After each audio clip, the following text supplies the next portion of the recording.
taxpayers' money and drag on, God knows, into the next century at this rate, hasn't already wasted enough of our money, we now discover that they have hired advertising agency Saatchi and Saatchi on a contract of 1.4 million to promote their so-called Every Story Matters initiative. Now, what is that initiative? It's basically a load of kind of group therapy. That's what it is. It's a forum in which everybody in this country is supposed to be invited to submit their experiences of COVID so that they can feel validated and so that they can feel that their voices are being heard.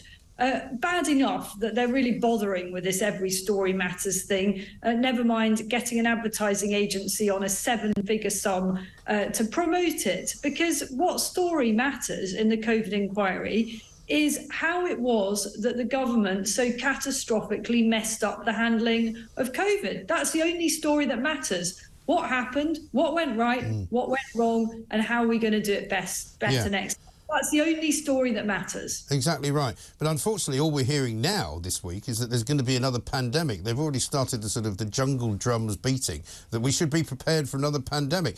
And I don't know why I've noticed it just more lately, but it seems to be a lot more people are kind of slipping it into conversations, almost as though it's an afterthought. But of course, there will be another pandemic coming along soon. Well, because some people quite like a pandemic, don't they? Because they do. They do.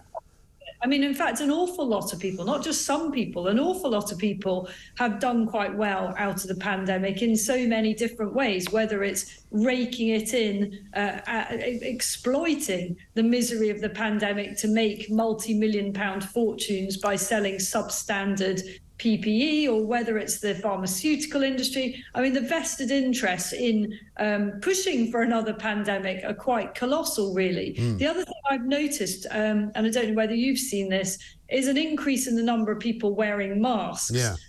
On social media today, there's some ludicrous thing trending about COVID is airborne or something. Well, so stupidity, and it's everywhere right now. Yeah, I'm afraid so. Actually, far more interesting, and not many people have done this, but I spoke to Dr. Charles Levinson yesterday about the fact that up to June of 2023, the number of deaths in this country is higher than it was in 2022 and 2021. And there's no conspiracy theory about it. It happens to be an Office of National Statistics figure. And the reason is because lockdown caused an awful lot more health problems for people than it solved.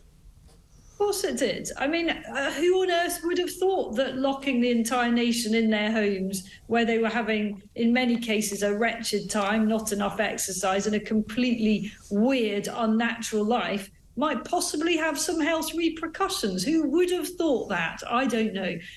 Good that these figures are coming out, but the question is, are they getting enough traction? And thank you so much. I think everyone would be grateful that you've highlighted it.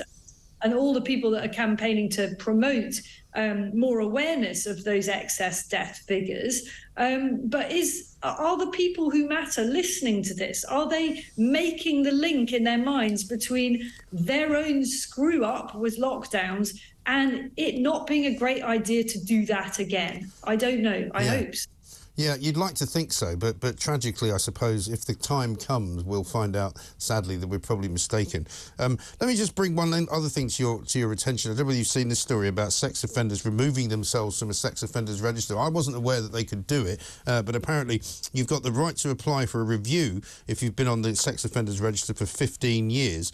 And now there's a woman called Laura Stewart who's petitioning MPs to change the law after she discovered that somebody who had been abusing her as a child had been removed from the register because they'd asked for their name to be taken off it. That seems extraordinary to me. I mean, I'm sorry to laugh because it actually isn't funny, but it's just yet another example of the complete lunacy that seems to be gripping this country. Yeah.